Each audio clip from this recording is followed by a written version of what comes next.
네, 강프로입니다. 자, 그 포스코 퓨처엠 한번 볼 텐데, 일단 양극재 업체들이 지난주 좀 안 좋았습니다. 에코프로 BM 내렸고요. 포스코 퓨처엠 내렸고요. LNF 4%까지 하락폭을 키웠습니다. 평균적으로 한 3에서 4% 정도 다 내렸는데, 양극재 업체 1, 2, 3인방이죠. 1등 에코프로 BM, 2등 LNF, 3등 퓨처엠입니다.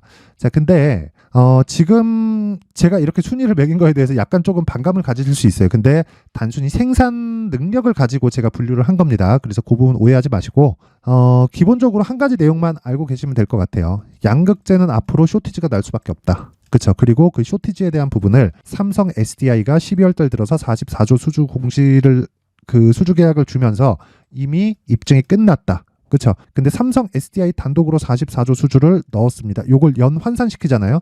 평균적으로 8에서 9조 정도가 나옵니다. 그렇죠. 삼성 SDI 측에서 들어오는 게. 그러면 자, 제가 세 가지 다 봐야 된다 그랬죠. 에코프로 BM 한번 볼게요. 매출, 그렇죠. 5조 3천억. 그렇죠. 여기 그냥 2.5 정도 가면 되는 겁니다. 왜? 삼성 SDI가 여기서 4조 3천억 정도 하거든요. 그러면 여기서 그냥 총 그 대비해서 한 2.5 정도 하면 앞으로 늘 수 있는 부분이 딱 나온다. 자, 근데 생각해 보세요. 에코프로 BM에서 지금 생산할 수 있는 캐파를 보면 17만 톤 정도 돼요. 생산 능력 자체가 23년도에. 근데 요게 27년도까지 71만 톤으로 늘어납니다. 그쵸? 여기서 딱 올해 기준에서 나누기 2 정도 딱 하잖아요. 그럼 포스코 퓨처엠이 딱 나옵니다. 포스코 퓨처엠이 나오고 포스코 퓨처엠에서 거의 한 곱하기 1.5 정도 딱 하잖아요. 그러면 LNF의 그 생산 능력 정도가 딱 나와요. 자, 그러면 우리가 볼 수 있는 건 하나예요. 에코프로 BM이 지금까지 생산하는 것을 어떻게 해요? 조금 남죠. 근데 여기서 71만 톤까지 늘어나면 에코프로 BM이 여기서 추가적으로 수주 계약을 받을 때, 그쵸? 다 차요. 그러면 여기서 추가적으로 나올 수 있는 계약들은 이동할 수 있습니다. 그리고 에코프로 BM이 생산 능력을 지금 23년도 대비해서 27년, 거의 한 4년 동안 거의 한 4배 정도 이 증설을 할 계획입니다. 근데 이게 제 이야기가 아니라 에코프로 BM에서 오피셜하게 발표를 한 거예요. 자, 그러면 포스코 퓨처엠은 가만히 있겠냐고요. 그쵸? 퓨처엠이 가만히 있을 리가 없죠. 그래서 어떤 부분이 더 강세를 보인 거예요? 포스코 DX가 강세를 보인 거예요. 그쵸? 포스코 DX가. 왜? 증설을 해야 되니까. 포스코 퓨처엠이 증설하면 그거 어디서 맡아서 해요? 포스코 DX에서 맡아서 합니다. 이게 증거인 거예요. 그리고 에코프로 BM을 베이스로 해서 내가 그 포스코 퓨처엠의 가격대를 잡자. 이게 그냥 끝입니다. 끝. 근데 여기서부터 이제 기술적인 내용이 필요하죠. 왜? 베이스를 알았잖아요. 베이스를 알고 나서, 그쵸? 이 베이스가 원래부터 갖춰져 있었는데 우리는 언제부터 매매를 해야 돼요? 신고가 갔을 때, 이때 8월, 9월, 22년도, 그쵸? 22년 8월, 9월부터 왜 신고가 가니까? 그리고 나서 따라붙은 게 뭐예요? 에코프로, 그렇잖아요. 그쵸? 에코프로, 정확하게. 자, 이 얘기를 드리려고 하는 거예요. 그러면 내가 포스코 퓨처엠 몰빵해야 돼요? 아니죠. 그쵸? 신고가 간 종목 중에서 내가 2차 전지 섹터에 들어갈 수 있는 자금을 총 분류한 후에 어느 정도 가격대에 어떻게 들어가겠다는 전략이 필요하고, 그게 신고가 매매 전략이고요. 그리고 무조건 2주 안에 내가 수익 전환시킬 수 있는 계획이 필요하다. 그게 가격 전략까지 연결이 됐을 때, 그쵸? 2주 안에 수익 전환이 가능해집니다. 그럼 결과적으로는 얼마에 매수해야 되는지가 가장 중요합니다. 그쵸? 자, 그래서 그 말씀을 드리기 전에 제가 연말 이벤트로 강프로 소통방에 대해서 안내 말씀을 드리고 가겠습니다. 자, 일단 강프로 소통방은 두 가지입니다. 두 가지. 특징점 두 가지. 첫째, 무료. 둘째, 신고가 매매만 한다. 왜? 어떤 주도주든 신고가를 거쳐서 갑니다. 그럼 그 첫 단계가 있어요. 그게 정배열 구간입니다. 정배열을 만들고 나서 신고가로 치고 달릴 수 있고, 신고가까지 확인을 하면 우리는 그때부터 매매 구간을 잡습니다. 이때부터 물량을 늘리는 거예요. 그래야 2주 안에 우리가 빠져나올 수 있는 겁니다. 그쵸? 어떻게 진행되냐? 자, 보세요. 12월 22일 시노펙스, 테크윙, 레고캠바이오. 자, 보세요. 신고가 매매만 한다고 말씀드렸죠. 시노펙스. 제가 한 두세 개 종목만 딱 보여드릴게요. 자, 보세요. 시노펙스. 어떻습니까? 시노펙스죠. 그쵸? 요날 11% 상승 마감했습니다. 11%. 그쵸? 장중 상승폭이 23%예요. 23%. 고가 정확히 못 잡아요. 고가 정확히 잡으려고 하지 마세요. 그런데 제가 한 가지 말씀드리고자 하는 건, 어떤 종목이든 신고가 구간에서 시세가 발생을 하고 그 뒤에 조정이 줄 수도 있지만 그 조정 구간까지 내가 계획을 세워놔야 된다. 그리고 모든 종목은 스윙급으로 진행을 한다. 왜? 2주 안에 빠져야 되니까. 그쵸? 그러니까 팔고 나와야 된다는 겁니다. 만약에 수익이 큰 폭으로 발생을 해서 추가적으로 테마가 형성되고 그런 부분이 같이 붙어서 나온다. 그러면 최장 3개월까지 가는 겁니다. 어떤 종목이든 3개월 이상 시세를 유지하지 않습니다. 자, 제가 에코프로 한번 비교해 드릴게요. 자, 보세요. 에코프로. 자, 에코프로 올해 15배 올랐죠. 10만 원부터 150만 원까지. 근데 80만 원까지 올랐어요. 첫 번째 2월, 3월, 4월까지 해서 4월 초입니다. 한 2달 반 정도에 80만 원까지 8배 상승했는데 그리고 나서 한 30% 정도 조정을 줍니다. 그리고 나서 또 올라요. 이쪽 구간을 못 잡았다 그래서 야, 얘 되게 주식 못하네? 이게 아닌 거예요. 여기만 먹어도 충분합니다. 지금도 마찬가지예요. 그렇죠. 제가 먹을 건 이 구간을 노리는 거지. 이렇게 갔을 때 장기 투자로 3개월 동안 끌고 가는 건데 무조건 2주 안에 수익 모델이 형성돼야 되고, 그렇죠. 여기서 제가 자, 퓨처엠 같은 경우에도 보면 포스코 퓨처엠. 자, 보세요. 에코프로 갈 때 어떻게 됩니까? 에코프로가 가고 쉴만 하니까 퓨처엠이 뜨고, 그렇죠. 퓨처엠이 쉬니까 또 가잖아요. 또 가고 번갈아 가면서 간다고요. 이걸 뭐라 그래요? 순환매라고 한다. 그래서 이런 부분을 절대 잊지 말자. 근데 이런 종목 모두가 뭐예요? 신고가 종목에서 나온다. 두 개다. 그리고 시노펙스도 신고가다. 레고캠 바이오도 마찬가지다. 보세요. 레고캠. 자, 레고캠 바이오도 마찬가지예요. 신고가 구간에서 하루에 6%가 수익이 터지는 겁니다. 자, 12월 22일 금요일만 그런 게 아니라 자, 보세요. LS전선 아시아 마찬가지고요. 큰 폭으로 상승을 했고 한익스프레스 이것도 마찬가지고요. 쭉 올려서 자, 12월 19일 어보브 반도체 한번 볼까요? 어보브 반도체. 자, 내용 보세요. 12월 19일 정확하게 12월 19일 진행이 되죠. 고가 29.93%, 종가 29.93% 상한가죠. 그리고 나서 그 다음날 갭, 그쵸? 이틀 동안 몇 프로 수익? 30% 가까운 수익이 발생을 합니다. 근데 단기간에 너무 많이 올라서 뭐가 걸렸어요? 단기 과열권에 들어갔다. 그쵸? 지금 단일가 거래 중입니다. 이런 종목도 어디서 나와요? 신고가를 만드니까 딱 나온다. 결과는 신고가, 즉 주식은 선반영을 하는데 가격이 먼저 선반영을 하기 때문에 신고가 구간에서 내가 매매를 했을 때 단기적인 수익을 포함해서 장기 투자까지 이어갈 수 있다. 자, 그래서 이것뿐만이 아닙니다. 계속 나와요. 뭐 제가 시황 어떻게 봐야 된다 그런 부분 뭐 질문도 받고 하는데 LS 머티리얼즈 이날 상한가 그쵸? 거의 한 2박 3일 동안 수익의 폭이 한 40% 정도가 나오는 게 LS 머티리얼즈예요. 자, 내용 한번 확인해 볼까요? 자, 보세요. 요날 정확하게 그쵸? 신고가 구간에 공략을 했죠. 12월 18일, 12월 18일 장시작 전 그쵸? 이날 상한가 그 다음날 상승폭이 한 13% 정도 떴고 20일까지 상승. 이틀 조정 줬지만 신고가 구간에 있기 때문에 5일선이 땡겨져 올라올 때까지 기다린다. 그쵸? 추가적 시세가 가능하겠죠. 이런 부분을 계속해서 공략을 해야 된다는 겁니다. 그리고 이런 걸 소통방에서 진행을 하고 있다. 내가 매매하는 과정에서 가격대를 잘 못 잡겠다. 그리고 자꾸 물린다. 손절을 하고 있다. 하시는 분들은요. 소통방으로 들어오시고요. 제가 연말 이벤트로 딱 1000분까지 입장 인원을 늘리도록 하겠습니다. 그런데 구독과 좋아요, 그렇죠? 구독과 좋아요 꼭 부탁드리고요. 제가 여기 입장 방법을 안내해 드릴 수 있게 상단에 있는 전화번호로 참여라고 문자를 보내주시는 분들에 한해서만 제가 소통방 입장 링크를 순차적으로 공유를 해드리도록 할 텐데 정말 이 매매하는 과정에서 스트레스 받는다, 어렵다, 막 손절한다 이러신 분들 있죠? 막 자꾸 막 고가에서 물린다 하시는 분들은 이번 이벤트 때 들어와서 배우세요. 그렇죠? 배우시면 됩니다. 다 무료로 진행을 해요. 자, 그리고 연말 이벤트 하나 더.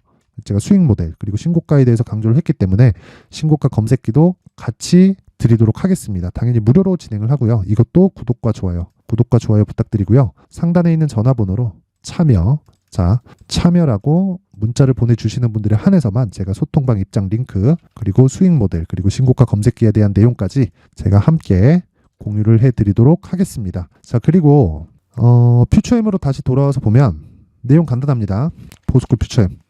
자, 포스코 퓨처엠 볼 때는 무조건 에코프로 BM을 같이 봐야 돼요. 왜? 에코프로 BM이 대장이니까. 그렇죠? 가장 많이 올랐고 떨어진 것도 많이 떨어졌습니다. 근데 주가는 선반영한다 그랬죠.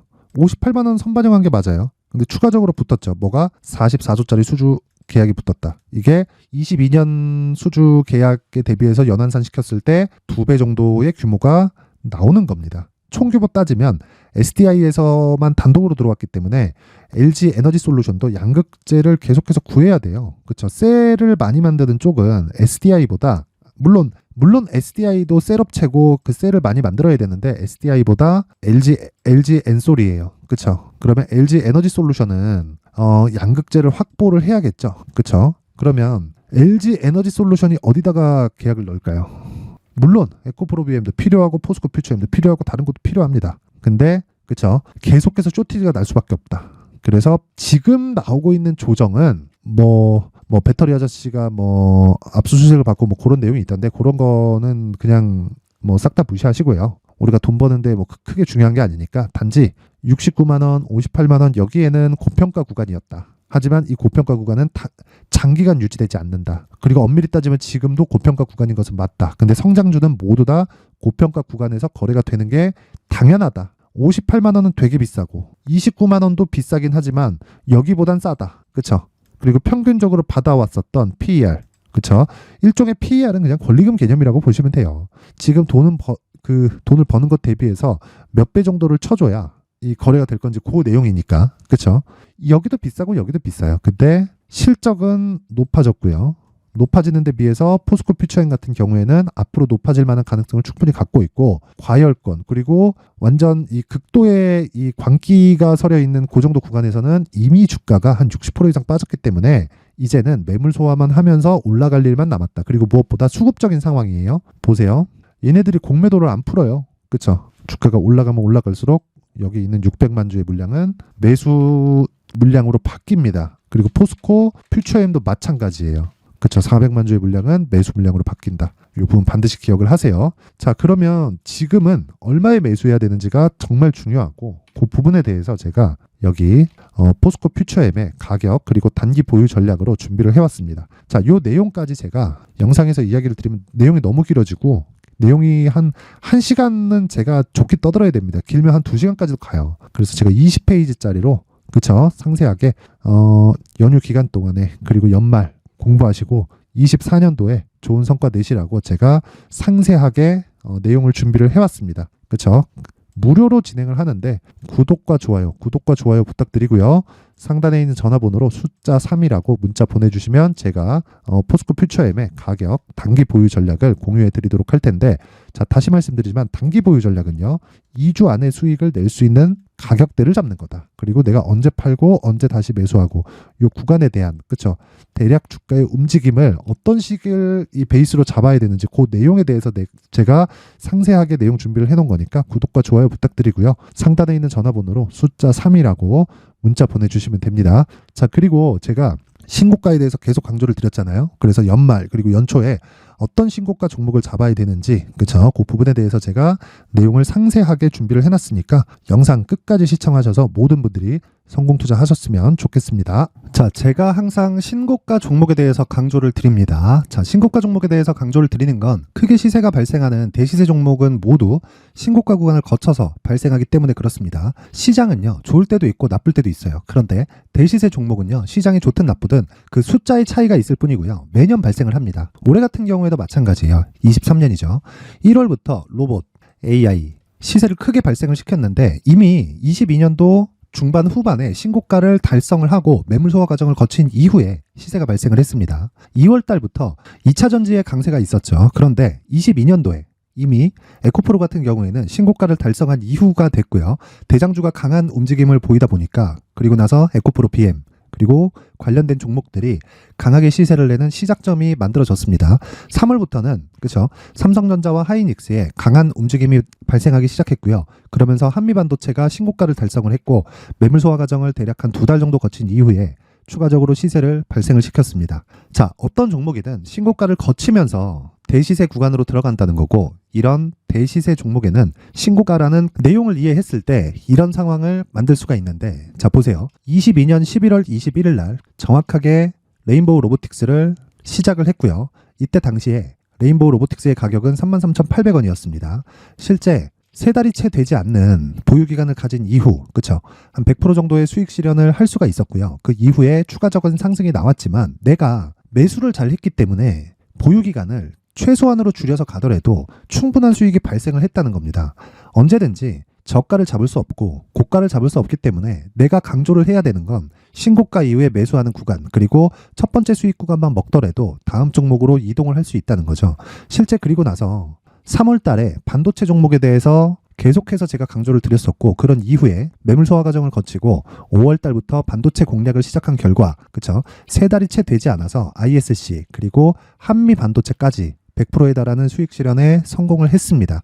그래서 계속해서 강조를 드리는 거예요. 시장은요, 좋을 때도 있고 나쁠 때도 있어요. 그런데 대시세 종목은 숫자의 차이가 있을 뿐이고요. 매년 발생을 한다는 거고 분기별로 나오게 됩니다. 물론 이런 종목을 모두 다 잡을 수는 없지만 지금 같은 경우에는요, 두 가지 내용으로 구분이 가능합니다. 첫 번째, AI 반도체 쪽으로 들어가야 되고요. 그리고 또 한 가지, 내년 4월에 있을 총선 테마가 지금부터 준비되어 있어야 된다는 거죠. 물론 이 두 종목 모두 신고가 종목에 있는 종목을 공략해야 되기 때문에 신고가 구간에서 매매를 해야 된다는 건 어떤 상황에서든 불변의 진리라고 보시면 됩니다. 자, 그래서 제가 AI 반도체 관련된 종목들은 강프로의 소통방에서 같이 공개를 하도록 하겠고요. 4월 달에 있을 총선을 대비한 대시세 종목은요, 이렇게 준비를 해왔습니다. 자, 내용을 한번 보시면, 그쵸? 큰 폭의 하락을 거친 이후에 장기간 횡보 구간을 거쳤고, 그리고 최근에 들어서 신고가를 만들어냈죠. 이후에 추가적으로 상승이 나오는 구간을 만들기 위해서 눌림목 구간에 있는 그런 상황이고요. 지금은 매집 구간에 있다고 보시면 됩니다. 자, 장기간 매집이 중요한가, 단기간 매집이 중요한가, 이런 부분에 대해서는 모두 무시하셔도 되고, 무엇보다 신고가를 갔다는 것 자체, 그리고 변하지 않는 총선 스케줄을 본다면요, 지금부터 내용을 준비를 하셔야 되고 매집 구간으로 계속해서 삼고 있어야 됩니다. 자, 지금부터 물량을 잘 모아 가시면 정말 크게 수익은 낼 수 있는 매매를 할 수 있다라고 이야기를 드릴 수 있기 때문에 이 종목이 어떤 종목인지 잘 받아가서 결과적으로 큰 수익을 볼 수 있는 이런 매매를 해보고 싶어 하시는 분들이 계시면요, 구독과 좋아요 부탁드리고요. 그리고 상단에 제 전화번호 확인해서 대시세라고 문자 보내주시면 되고요. 대시세라고 문자 보내주시는 분들에 한해서만 제가 어렵게 찾아놓은 이 종목을 모든 분들에게 다 공유를 해드리도록 하겠습니다. 내년 총선은 바뀌지 않은 스케줄이기 때문에 이 종목 꼭 받아가서 모든 분들이 큰 수익 내셨으면 좋겠습니다.